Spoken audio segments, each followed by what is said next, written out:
Bem-vindos, você está no Bueiro Nerd. Eu sou Marcelo Pereira e eu tenho medo de quem quer mudar o mundo. Aqui é o Vini Menezes e se você se acha um merda, imagina quem inventou o Segway. Antes de eu continuar, que é isso? Então, o Segway, cara, é aquela... Tá ligado? O segurança de shopping que fica naquele negocinho que fica rodando? Aquilo ali é um Segway. Por que eu digo isso? É uma invenção tão merda, mas tão merda, que o cara que comprou a Segway, ele morreu de Segway. Mas por que uma invenção merda? Aquilo ali é útil. Não é útil, cara. A quantidade daquilo ali. O que ele faz que você usando um hoverboard não faz? Tá, porra, cara, mas o que foi inventado primeiro? Um hoverboard? Provavelmente não, né? Mas o Segway é uma invenção de merda, cara. Tu vai usar o segurança de shopping com hoverboard? Qual o problema? Seria muito mais útil. Acho que ele conseguiria fazer muito mais coisas. Ah, eu ia ter que treinar o maldito segurança de shopping pra ver se ele sabe andar em hoverboard, não. Tem que treinar pra usar Segway. Mas aquilo é muito mais fácil, cara, porque tem um direcional. Só aceita que eu acho o Segway uma merda.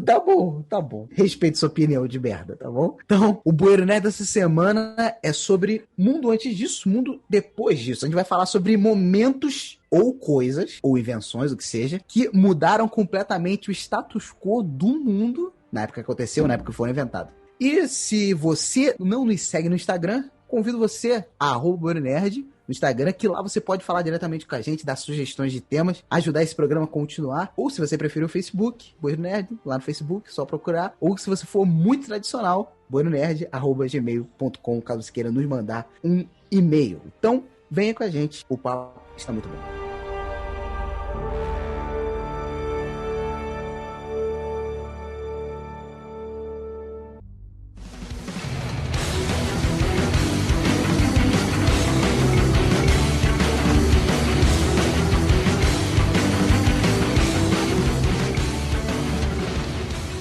Por que eu pensei nesse tema? Eu estava lá no meu Google Fotos e eu estava jogando fora fotos que não significam nada ou que só estão ali ocupando espaço pra merda nenhuma. Aí eu vi um vídeo antigo de uma garota chorando, esperneando. E sabe por que ela tá fazendo isso? Porque o Justin Bieber tava seguindo ela no Twitter. Como que isso chegou a essa? É o Twitter antes do Twitter, depois do Twitter? Aí o meme era, tipo, mundo depois disso, mundo depois daquilo. Porque... não mudou merda nenhuma. Tudo isso que o Justin Bieber seguiu, tá ligado? Inclusive, tenho certeza que ela não ficou R$1 mais rica por causa disso. Então, o que você tá sugerindo é o jornalismo moleque. O jornalismo do cotidiano, que é Lulu Santos vai à praia. Isso é bem inútil. Beyoncé vai no mercado com suas filhas. Filhas? É uma só, não é? A Blue Ivy. Pô, tu tá sabendo mais que eu, porque eu não sabia. Pelo que eu sei, é só uma. Vai que ela tem vários. Pode não saber. É tipo os filhos da Angelina Jolie. Não dá pra acompanhar. É tipo as Kardashians. Tá, as Kardashians. Eu não sei o nome de nenhuma delas que não seja a Kim. Mas enfim, essas reflexões a respeito dessas coisas inúteis me fez pensar em, realmente aconteceu coisas que mudaram o mundo. Aí eu comecei a pensar em algumas coisas úteis. E aí eu decidi falar disso aqui no Bueiro Nerd, porque faz tempo que a gente não tem um assunto de ciência ou de história aqui no Bueiro Nerd. Qual foi o último? Acho que o último foi sobre guerras, né? Sobre guerras, cara. E antes desse, de ciência, foi a respeito de viagem no tempo. Foi o último que a gente tocou em assunto de ciência. E depois, não é ciência, né? Mas pode-se dizer que é um pouco de filosofia, sociologia, seria o da teoria das conspirações. É verdade. Mas o de guerras, pra você ter noção, a gente gravou, o Bueiro Nerd 16, a gente gravou ele em outubro do ano passado. Sai normalmente uns 4 Bueiro Nerd por mês e a gente tá deixando a desejar nesse aspecto. Então hoje nós vamos falar sobre coisas úteis. Coisas que vão deixar nossos ouvintes um pouquinho mais inteligentes. Pelo menos eu espero. Então a primeira coisa que eu quero falar aqui que não existia no passado, que existe hoje, é o Twitter. Isso mudou o mundo. Que mudar até mudou. Tu acha que mudou pra melhor? As coisas que eu queria mostrar que realmente revolucionaram e mudaram o status quo da sociedade, eu meio que fui fazendo em ordem cronológica, né? Mas beleza, eu falei de sacanagem aqui, Twitter, whatever. Eu acho que todas as redes sociais, elas fizeram 90% mal, 10% bem. A maioria delas o saldo é negativo, tá ligado? Eu fico pensando que a época do MSN, que a gente não tinha rede social muito forte, que só tinha um Orkut ali, mas tipo assim, o Orkut era um bagulho só de diversão, tá ligado? Sei lá, eu fico imaginando que tinha menos problemas, menos tretas, menos situações merdas, entendeu? Tá, beleza. É porque é complicado, é porque tudo é uma faca de dois gumes, tudo tem um lado bom e ruim. Porque se fosse de fato ruim, a gente mesmo não usaria. Se a gente usa, é porque é útil e a gente gosta. Não, seu argumento não faz sentido. Porque a gente faz uma pancada de coisas que a gente não gosta e é ruim. Tá, mas eu gosto de mexer em rede social. Você não gosta, não? Não, tudo bem, mas, por exemplo, você acorda segunda-feira pra ir trabalhar. Você gosta? É uma merda, mas você faz. Ah, mas é melhor que não acordar. Quem disse? Quem disse? As pessoas que não acordaram não dizem mais nada. O ponto é que você faz coisas que não são legais. E, tipo assim, você submete a rede social mesmo sabendo que ela é meio merda, tá ligado? Pra mim, o saldo é um pouquinho mais positivo, porque, por exemplo, ó, uma pessoa muito talentosa pode mostrar pro mundo o seu talento sem depender do filtro da mídia, por exemplo. Antigamente, pro cara ser famoso, a gente tinha que ver ele ganhando, sei lá, ídolos. E mesmo assim, nunca era tão famoso assim. Hoje o cara pode mostrar o seu talento no YouTube, por exemplo, e ter mais chances. YouTube não é rede social, cara. Tá maluco? E o YouTube é uma rede social, claro que é uma rede social de vídeos. Não, tu comeu merda? YouTube não é rede social de vídeo, caramba, cara. Rede social de vídeo, sei lá, virou o Instagram. O Snapchat, TikTok é uma rede social de vídeo, tá ligado? Então, uma pessoa pode mostrar seu talento no TikTok. Tudo bem, mas tu me fale que YouTube é rede social de vídeo. Mas, por exemplo, uma maquiadora, ela pode mostrar seu trabalho no Instagram para que o mundo veja. Antes ela não tinha essa possibilidade. Ela tinha que ser a maquiadora do próprio bairro. Podia, com um blog. Ó, agora você tá sendo desonesto. Eu tô olhando a sua cara aqui, porque a gente tá em videochamada. Eu sei que você tá sendo desonesto. Você sabe que esse teu argumento foi uma merda. Você tá de sacanagem? A internet era blog nos anos 2005, cara. Era blog pra lá e pra cá. Tá, cara, mas era uma merda comparada a hoje, cara. Por isso que ninguém mais vê blog. Nem sempre. Algumas facilidades são meio merda. Isso aí é uma parada complicada e complexa de se falar. Mas eu, por exemplo, hoje em dia, devido às redes sociais, a pessoa tem acesso à informação mais rápida. Você tem noção que bibliotecas não são mais úteis hoje em dia? Mas a parada da biblioteca não ser mais útil, eu não vejo pelo caso de rede social, eu vejo mais pela digitalização da internet em si. Então você tem e-book, você tem essas paradas que, tipo assim, pô, eu tenho enciclopédias online. Não preciso ir numa biblioteca, tá ligado? Não preciso perder esse tempo indo lá. A democratização à informação. Eu diria que foi isso que meio que acabou, por exemplo, com as bibliotecas. Isso, mas beleza, mas a rede social tem um papel nisso. Cara, a rede social eu vejo como democratização de fake news. Tá, cara, existe fake news? Existem, cara, mas todas as grandes plataformas de notícia, as notícias verossímeis também estão nas redes sociais. As pessoas escolhem ir para as fake news, essa que é a parada. As pessoas escolhem voluntariamente ir para portais que espalham fake news. É isso que é a parada. O problema não é a rede social, o problema são os seres humanos. Logo, por sua vez, é uma merda, porque os seres humanos são uns bostas, então, tipo, obviamente. Mas ao mesmo tempo, por exemplo, o cara na rede social, ele pode, por exemplo, reclamar de uma coisa que antes ele não tinha voz. Por exemplo, se ele reclamar de, sei lá, ele viu uma notícia se tratando do bairro dele que ele acha que foi passado de uma forma injusta. Ele pode fazer um vídeo e mostrar por que ele pensa isso. Antes não. A gente ia ver... Eu entendo, mas eu vejo tudo isso se você puderam fazer em outros lugares, tá ligado? Tipo o YouTube. É porque o YouTube é uma rede social, cara. Não é, cara. Ele não é uma rede social, velho. Caraca, louco. Mas vamos falar a verdade, o fato é o seguinte, para encerrar esse assunto de rede social, que é, se você usa o Facebook como rede social de verdade e não como fábrica de memes, você tá errado.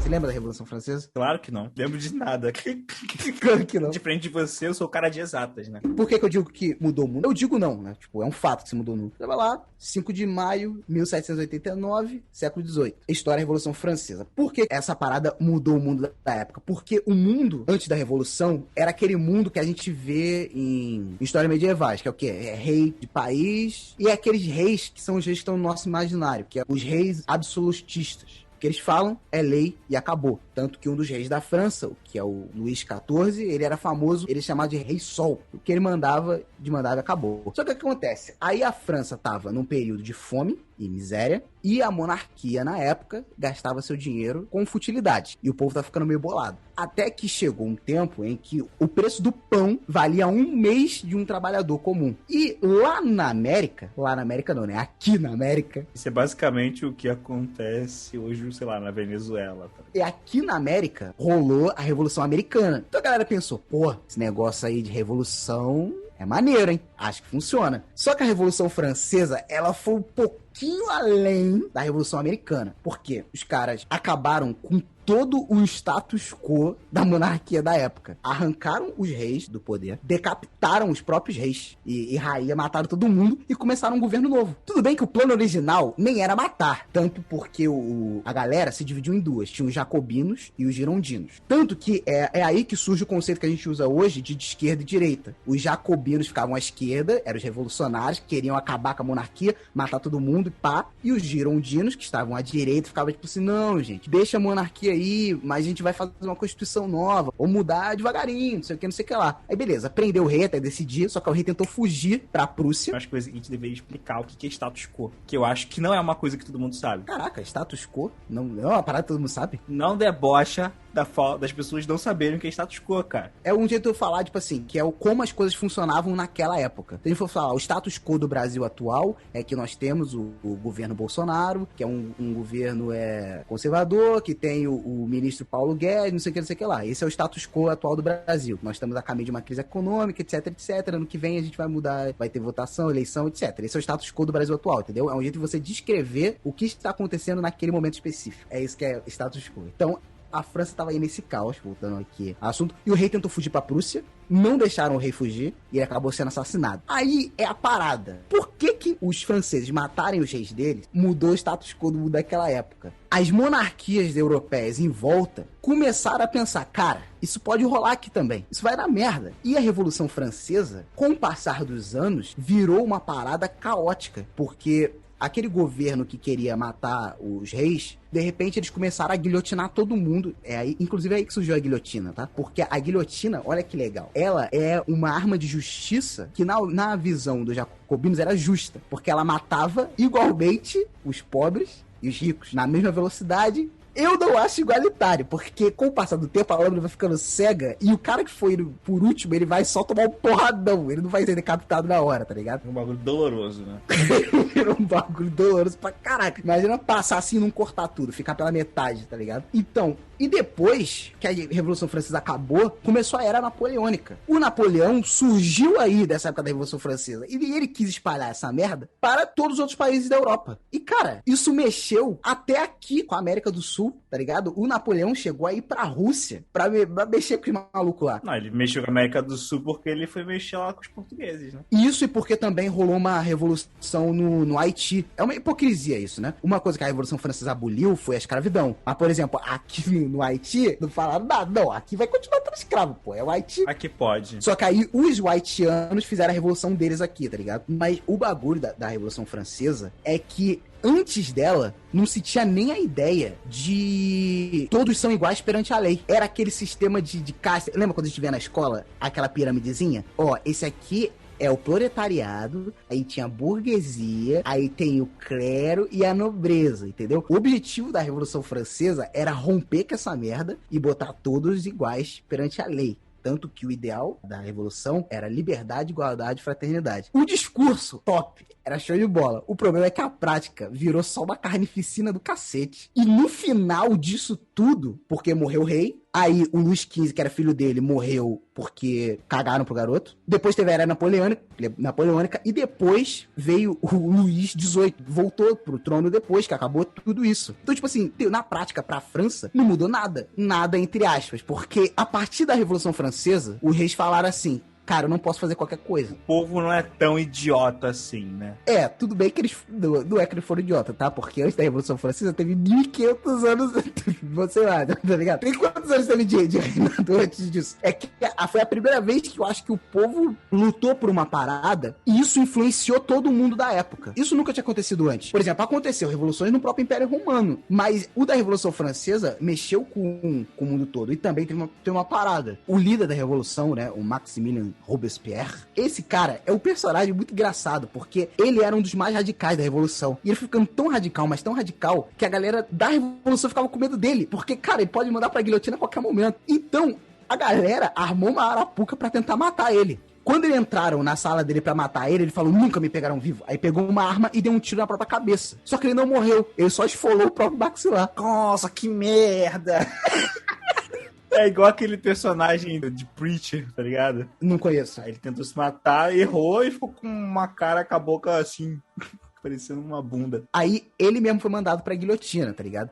E depois virou um caos desgraçado. Esse período da loucura do Maximilien Robespierre foi considerado o período do terror, tá ligado? Até inspirou, o período do terror, inspirou os reis conversarem entre eles pra ficar assim, ó, fica esperto com essa merda aí, hein? Ó o que rola ali. Eu acho esse período da história muito interessante. É uma pena. Pena que acabou, né? Não, cara, ainda bem que acabou. Foi só um morticínio desgraçado. Mas é uma loucura você pensar que disso aí nasceu coisas que não dá pra imaginar o mundo hoje sem isso. Como a parada de que todos são iguais perante a lei. Tudo bem, mas assim, beleza, assim, na lei tá lá escrito isso. Mas no final, toda essa separação que eles estavam lutando contra ainda existe. Você ainda tem o proletariado em sua essência. Você ainda tem a burguesia em sua essência. Você ainda tem o clero em sua essência. O clero com a sua imacularidade, tá ligado? Que eles fazem merdas e usam o clero como escapismo, né? Igual a gente via lá com os Borgias e tal.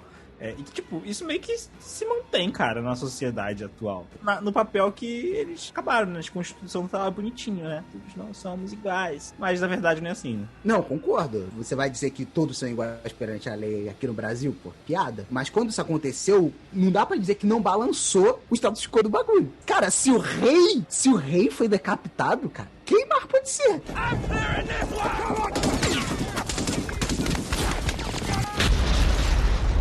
Eu acho que a invenção do rádio foi uma parada, assim, surreal. Como é que era a vida das pessoas antes e como era a vida das pessoas depois? Pra quem não sabe, o rádio, ele tem até, assim, discussões do rádio de como, quem criou primeiro e tal. Mais ou menos igual a aviação, né? Que a gente tem os irmãos Wright e tem Santos Dumont. Mas assim, aí é até interessante que na questão da história, que se divide, na verdade, é entre Guglielmo Marconi, que vivia ali no século XIX, mas na verdade não é ele que tem o mérito da criação do rádio, porque isso é interessante, que o mérito da criação do rádio ficou pro Nikola Tesla. Por quê? Porque o Marconi, ele usou mais de 19 patentes que o Tesla já tinha criado. Então ele meio que juntou vários projetos do Tesla, fez a parada e então, tipo assim, no final, o mérito da criação do rádio ficou pro Tesla. Porém, ao mesmo tempo que estava acontecendo isso, aqui no Brasil, lá em Porto Alegre, a gente tinha o padre Roberto Landel de Moura, que ele começou a fazer experimentos de transmissão de dados via rádio. E aí ele fez uma das primeiras transmissões de rádio de uma ponta a outra do mundo. É até uma coisa bem significante, tá ligado? O fato de que alguém aqui do Brasil foi um dos pioneiros na criação da rádio, tá ligado?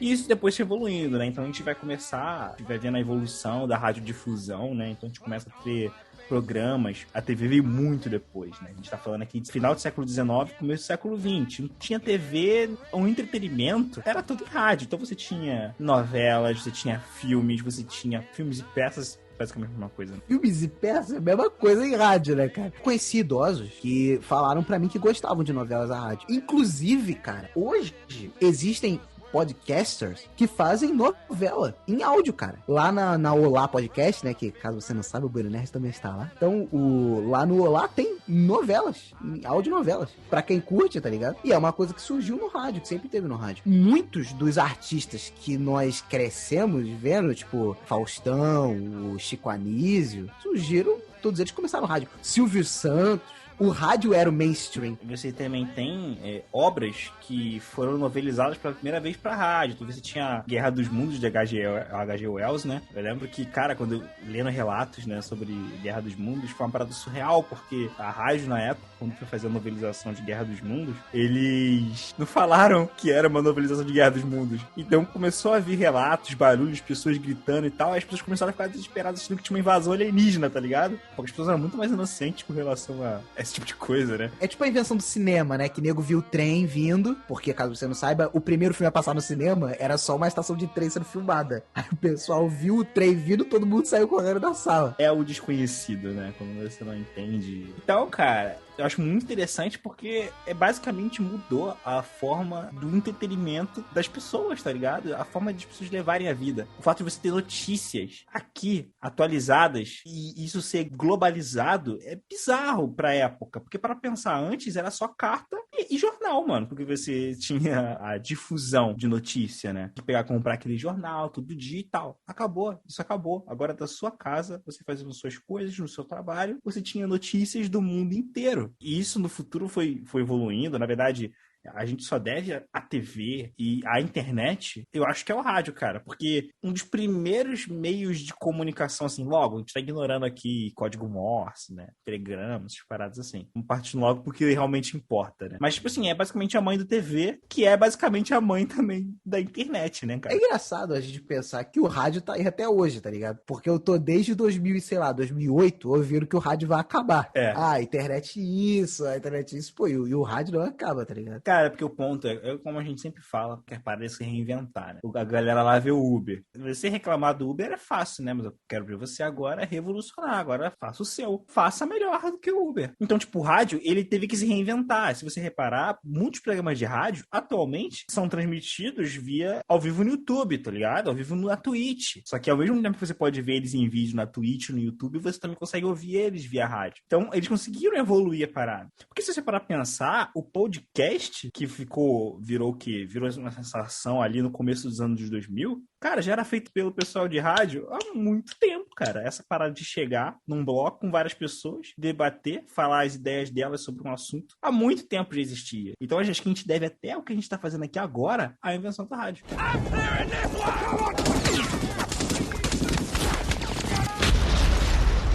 Três coisas que mudaram o mundo, é porque as três coisas aconteceram em sequência, e cada uma mudou o mundo. A Primeira Guerra Mundial, a Segunda Guerra Mundial e a Guerra Fria. As três aconteceram num período muito curto e as três mudaram o mundo de sua época. É muito errado falar que eu amo, né, as guerras. Mas é que os filmes dela são muito bons. Eu ainda estou em pecado, porque até hoje eu não assisti o 1917. Nossa, você tem a pachorra de falar, tipo, Primeira Guerra Mundial e filme, e você não viu 1917, caraca. É, mas não é o primeiro, não é o único filme de Primeira Guerra Mundial. Quantas vezes já te falei pra você assistir esse filme? É, cara, eu não assisti ainda. Em 1914, quando estourou a Primeira Guerra Mundial, com a morte do Arquiduque, Francisco Ferdinand, não vamos falar disso aqui, tá? Vamos tentar resumir tudo, ser o mais didático possível. Por que eu acho que a Primeira Guerra Mundial, ela mudou o status quo da sua época? Eu acho não, mudou. É só você ver, isso é muito legal, ver o mapa da Terra antes da Primeira Guerra Mundial e o mapa depois. Cara, as monarquias europeias acabaram depois da Primeira Guerra Mundial. E era uma parada que tava ali, velho, há séculos. Todos os governos daqui da América, vamos dizer com exceção dos Estados Unidos, pagavam pau pros impérios aqui europeus, cara. E acabou tudo de uma guerra pra outra. A Segunda Guerra Mundial era mais pesada na questão ideológica e pensamento das pessoas envolvidas. Mas a Primeira Guerra Mundial, na parte da guerra, eu acho ela muito mais gore, muito mais sinistra, tá ligado? No final né? Porque as formas de matar eram bem mais rudimentares, né? Elas evoluíram muito durante a guerra e depois. Sim, as armas não eram tão avançadas, então às vezes tem que partir pra porrada mesmo, né? De fazer o quê? Trincheira, cara. O que pode ser mais emocionante pra gente que está hoje no século XXI e analisa isso como história? Tá ligado que trincheira não é nem um pouco emocionante, né? Trincheira é chato pra caraca, era muito pior, porque imagina o psicológico dos soldados. É isso que eu tô falando. Analisando hoje, no século XXI, aqui, confortável na minha cadeira, olhando isso como história, é extremamente emocionante. Pra quem tá lá, é uma merda inacreditável, cara. Porque é um desespero do cacete. Você pode morrer a qualquer momento. Teu amigo do lado aqui, cai a parada lá, a bomba. Pá, no teu amigo, do teu lado aqui. Pá, explodiu o teu amigo, tá ligado? E você não pode tirar o teu amigo. Tu não pode tirar o teu amigo dali. Teu amigo vai ficar ali do teu lado, morto vários dias, até você sair dali. Você tem que continuar ali e com o teu amigo aqui, morto, se decompondo. Mais pessoas morriam de doenças e várias outras paradas dentro da trincheira do que fora. Tinha rato, a comida era uma merda, era difícil pra comida, era desesperador, podia vir um bombardeio. E tipo assim, uma coisa que isso vale pra todas as guerras do mundo. Todas. Existia um tratado internacional proibindo o uso de gás mostarda nas guerras.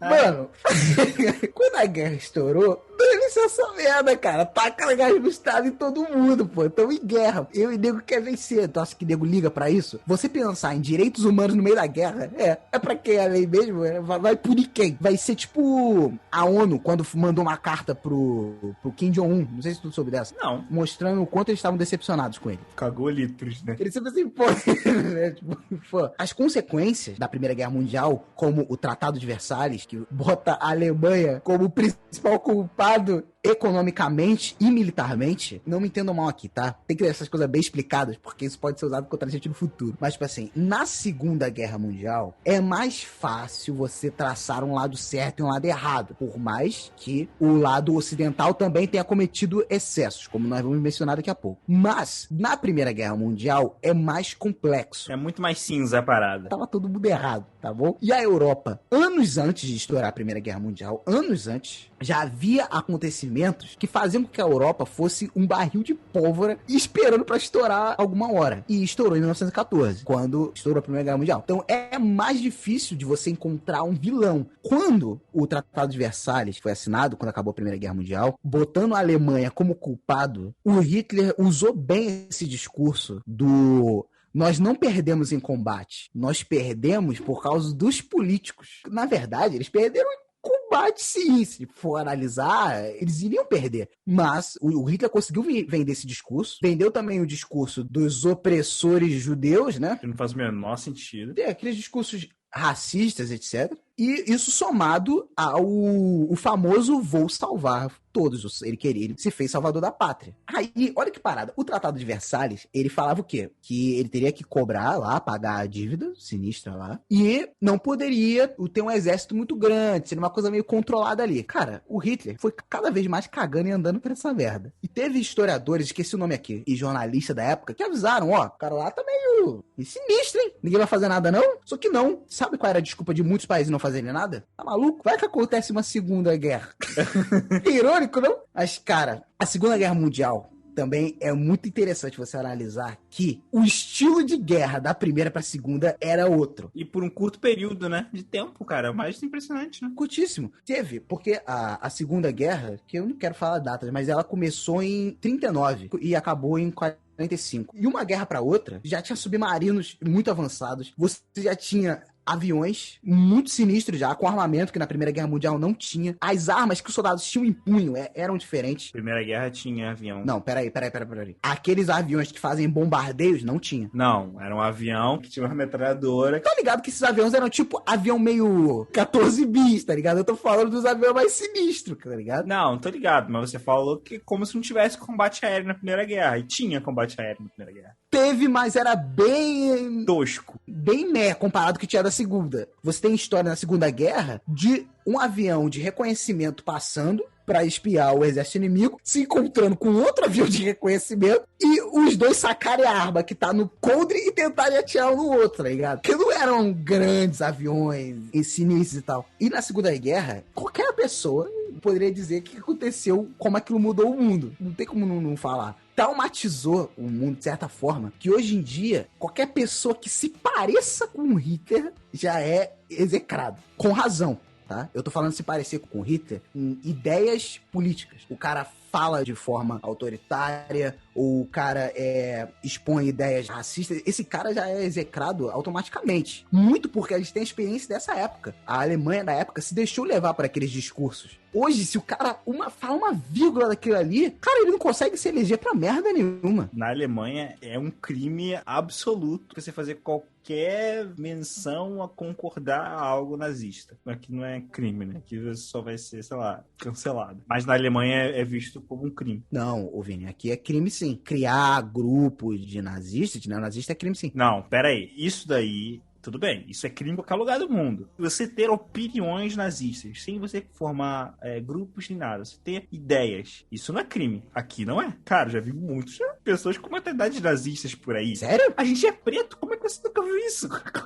Eu nunca vi ninguém fazendo um comentário racista na minha cara, tá ligado? Se fez pelas minhas costas, fez, mas pela minha cara eu nunca vi. Quando a Segunda Guerra acabou... Peraí, pulou uma parte importante, uma parte muito importante da Segunda Guerra. Da bomba atômica. Porque o Albert Einstein, não sei se você sabe a história disso. Sei que ele mandou uma carta pro presidente pra que eles corressem atrás da bomba atômica antes que o Hitler fizesse uma. Caso você não saiba, por mais que o Albert Einstein ele não fosse o que a gente chama de de um ativista, ele era judeu. E ele saiu da Europa quando as ideias nazistas estavam em efervescência. Ele mandou o Papa aí pro presidente americano. Ele não sabia o que ia acontecer. O que foi essencial, realmente, pro Oppenheimer, né, que era o cientista-chefe, né, Projeto Manhattan, que era o projeto que criou a bomba atômica. Inclusive, fica aí referência de por que o Dr. Manhattan de Watchmen tem esse nome. Foi essencial a fórmula da relatividade geral de Einstein, do energia igual a massa vezes velocidade da luz ao quadrado. Essa fórmula foi extremamente importante porque ela foi a chave pro Oppenheimer e sua equipe conseguissem criar a dispersão de energia da bomba atômica. Ou seja, criar a energia destrutiva dela. Então, todo aquele poder de destruição só se teve graças à fórmula de Einstein. E Einstein se arrependia muito depois, né, do que aconteceu e tal. Se ele soubesse que ia acontecer aquilo, ele nunca teria dado a fórmula pra ninguém e Hitler não teria conseguido fazer bomba atômica e os Estados Unidos não teria feito nada e ficava no 0-0. Infelizmente, o que aconteceu foi, depois dos acontecimentos em Pearl Harbor, os Estados Unidos decidiram entrar na guerra e, depois de muito tempo de guerra, a Rússia invadiu a Alemanha, a União Soviética, né, invadiu a Alemanha, acabou com Hitler lá, Hitler se matou, teve o evento lá da juventude hitlerista e tal, mataram as crianças. Vejam o Rabbit. A Alemanha estava derrotada, mas o Japão não se rendia por nada. Então, os Estados Unidos decidiu acabar com o Japão de vez. Inclusive, eu vi faz uns meses, não tenho um preconceito com esse filme, porque ele é uma animação japonesa, mas é muito bonito, cara. O filme se chama A Morte dos Vagalumes, e ele conta uma história muito legal de bomba atômica e tal, no Japão, e eu acho que serve legal porque... É Túmulo dos Vagalumes, do Estúdio Ghibli. Isso. Eu amo esse filme, é muito bad. Eu lembro de assistir ele e ficar deprimido por um tempo, cara, por um tempo, porque ele mostra uma realidade ali da guerra, do lado dos japoneses. Nossa, não assistam não, gente. Você espera acabar a pandemia, o mundo ficar mais feliz, mais amarelo, aí você assista. Que não faça isso agora. E aí, é a parada, né? Tipo, os Estados Unidos, ele tinha acabado a Segunda Guerra, vou usar uma expressão que eu nunca usei na minha vida, por cima da carne seca. É uma guerra que tava lá, ninguém sabe quanto ia durar. De repente, eu entro e eu ainda mostro a minha bomba atômica, que ninguém tem. Ele pensou o quê? Pô, sou o rei do mundo agora. Só que aí a União Soviética também fez a bomba atômica dela. O mundo literalmente se dividiu em dois naquela época, ideologicamente falando. Porque o primeiro teve a divisão no mundo real, que rolou em Berlim, de na Alemanha, e a Alemanha Ocidental e Oriental. E você tinha a mudança ideológica na mentalidade das pessoas da época, que era capitalismo ou comunismo. E isso reverberou em coisas que a gente tem que aturar até hoje. Por exemplo, a ditadura cubana foi aí a revolução do Che Guevara, a revolução de Che Guevara com Fidel. Você teve a ditadura militar aqui do Brasil, foi nesse período. Você teve a Guerra das Coreias, que tá aí até hoje. As Coreias divididas são por causa dessa época. O lado sul, tem o lado americano, e o lado norte e o lado soviético. Você teve a Guerra do Vietnã, que é uma coisa que marca a história dos Estados Unidos até hoje. Foi uma parada muito surreal. E na época, você tinha a paranoia dos dois lados. Porque, gente, vamos ser sérios aqui, tá? O comunismo não funciona. Nunca vai dar certo isso. Nunca. Nunca vai dar certo. Não faz sentido. É como eu já falo há muitos anos. O comunismo é muito bonito. A premissa dele é muito bela. O que ele prega é muito bom. Só que não funciona. O problema do comunismo é o mesmo problema de Nárnia. Não existe. Toda vez que o cara vai tentar fazer uma ditadura comunista, um governo comunista, eu vou nem falar ditadura, eu vou falar um governo comunista, resulta o quê? Resulta em Cuba, resulta em Venezuela, resulta em Coreia do Norte, resulta na Rússia na época do comunismo, né? Na época do Stalin, etc. Pega tudo isso. Todos esses exemplos deram errados. E o cara fala, não, gente, que entenderam errado o comunismo. Pô, todo mundo entendeu errado. Ao mesmo tempo que a gente encontra desse lado uma ideologia que nunca ia dar certo, a gente também tinha do outro lado uma paranoia desnecessária. O medo do comunismo do Ocidente era muito fora da realidade. Você tá ligado que o Charlie Chaplin foi expulso dos Estados Unidos, forçado a viver na Europa, porque diziam que o cara era comunista? Só pela ideia, só por causa de um boato, né? É, e porque ele fazia críticas ao consumismo. O cara fazer crítica a isso torna ele comunista? Você tinha também a própria ditadura militar, que, cara, um monte de excessos foram feitos ali por causa do medo do comunismo. E não me entendam mal, essa é a parte chata do mundo. Tudo a gente tem que ficar parando pra dar pequena justificativa, tem que ficar pagando pedágio. Ah, você querer que o comunista tomasse o Brasil? Gente, presta atenção. O Brasil é um país enorme, do tamanho de um continente. Você acha mesmo que um bando de adolescentes, jovens adultos... Lembra quem são os adolescentes? José Dirceu, Dilma. Vocês acham que esses caras iam tomar o poder? Você precisa de sumir, torturar, desaparecer com jornalistas por causa disso? Vocês acham que esses caras tinham a capacidade de fazer o que eles fizeram em Cuba, que é um país minúsculo? E não era só na esfera política, né? Você tinha isso na esfera também popular com as pessoas que eram mais famosas, né? Então você, tipo, a galera lá da MPB, todo mundo era caçado, né? Tipo, necessariamente. O que o Gilberto Gil vai fazer? Necessariamente.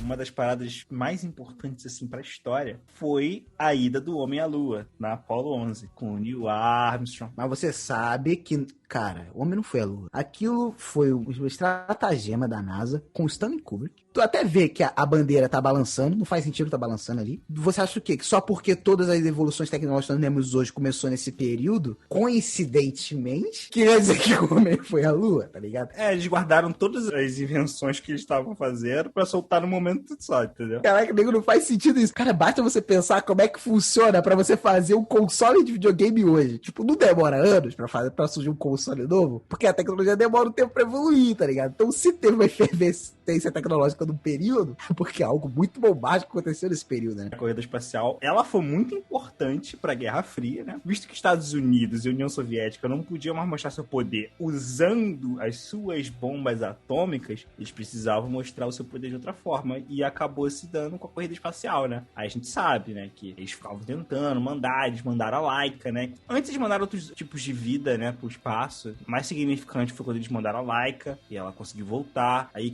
eles conseguiram mandar o Yuri Gagarin, né, que foi o primeiro homem ao espaço. Ele realmente saiu, viu o espaço, mas veio os Estados Unidos com a Apollo 11 e mandou os astronautas andarem na Lua. Você já deve ter visto milhares de vezes, né? Acho que todo mundo aqui também já viu. O evento que foi, cara. O evento que foi isso. Nunca mais aconteceu algo parecido. O último que eu vi num evento midiático tão grande assim, acho que foi na morte do Michael Jackson. O mundo todo parou pra dizer, caraca, que bad. É, que inclusive é uma coisa que também nunca mais vai acontecer de novo. É, porque ficou morrer 2 vezes, né? Ah, filho, um artista morrer e ter essa comoção quase que mundial, tá ligado? Voltando ao assunto aqui do Homem à Lua, a humanidade toda acompanhando pelo rádio, pela TV em preto e branco, uma conquista da humanidade. Cara, ele ter falado o pequeno passo para o homem e o grande salto para a humanidade, que isso, meu? Que isso, meu? Você tava ensaiando, sabe, na nave? It's one small step for man, one giant leap for mankind.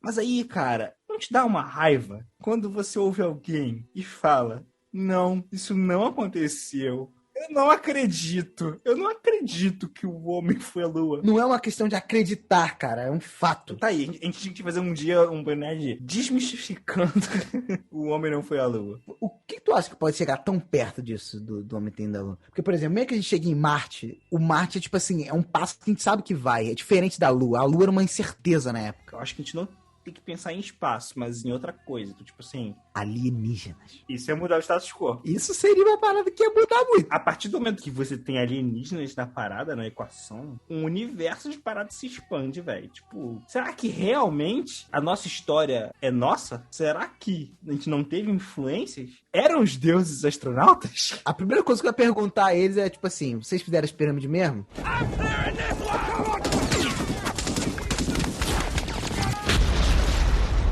Mas existe alguma obra que você acha que mudou o mundo? Ó, não vale o Manifesto Comunista, que a gente já falou aqui, e nem a Bíblia, porque a Bíblia, depois de compilada, obviamente mudou o status quo da época, né? Mudou muita coisa, né? Até mesmo antes dela ser compilada. Eu não consegui imaginar numa obra. É porque a gente falou aqui sobre coisas relevantes, mas, por exemplo, quando estreou o Star Wars, aquele primeirão lá, que hoje é o episódio 4, tudo que a gente tem hoje de nerdice começou ali. O termo blockbuster surgiu daquilo ali, por causa das filas quilométricas e as ruas congestionadas. Pode-se dizer que mudou. E depois daquilo ali, a indústria de cinema, de entretenimento mudou. Todas as outras estúdios queriam Star Wars por nada de seu, tá ligado? Começaram a investir em histórias espaciais, etc. E não só isso, como hoje em dia, a gente tem essa batalha dos blockbusters. Todo ano tem que ter um blockbuster sinistro pra sair. Filme, evento com coisas sinistras, de monstros gigantes, etc. E tudo isso começou com Star Wars. A única parada é que, tipo assim, por mais que seja realmente um marco na história da arte, na história do cinema, não posso dizer que é uma mudança tão relevante quanto as outras que a gente citou aqui, tá ligado? Mas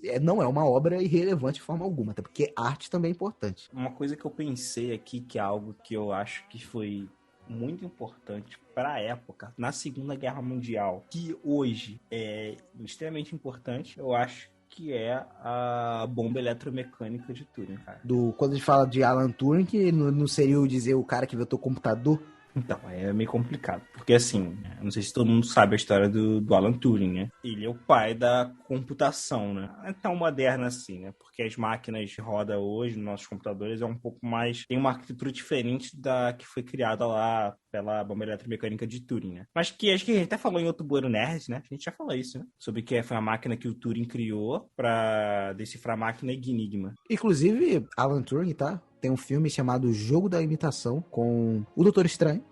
E o filme é bem legal. Então, cara, ele criou a máquina que decifrava a máquina Enigma. Por que a gente fala que é o computador? A gente tinha uma linguagem que rodava ali por trás, que ele teve que meio que programar aquela máquina ali. Ele teve que fazer uma programação, embora que ele não foi o primeiro programador, porque, na verdade, o primeiro programador da história foi uma mulher, que foi a Ada Lovelace, e ela programava sem um computador. Primeiro irônico, né? O primeiro programador da história, ela programou sem um computador. Por que a gente fala que é da computação? Por causa disso, porque as bases da computação estavam ali. Depois outras pessoas pegaram, evoluíram, criaram a computação que a gente conhece mais hoje, né? Os computadores modernos, com essa arquitetura de processador, RAM e tal. Isso não tinha na máquina de Turing. Turing é tão mito que ele criou o teste de Turing, cara. O teste de Turing é um teste que ele propôs, que é o teste para você saber se uma inteligência artificial ela é consciente ou não. Então... Beleza, invenção que mudaram o mundo tem várias. O que eu tava querendo dizer era uma obra... Cara, é complicado. Aí tu roubou, mandou Star Wars, tá ligado? Talvez você que esteja ouvindo saiba de alguma que nós não lembramos. Porque é que a gente aqui não é especialista de merda nenhuma. Então, muito obrigado pela sua audiência. Esse foi o Bueiro Nerd dessa semana. Lembre-se, @Bueiro Nerd no Instagram, Bueiro Nerd no Facebook e bueironerd@gmail.com, caso você queira nos mandar e-mail. Lembre-se, sexta-feira que vem tem mais. É religiosamente. Até sexta que vem, meus amigos. Pode ser nesse bueiro. Tchau, tchau.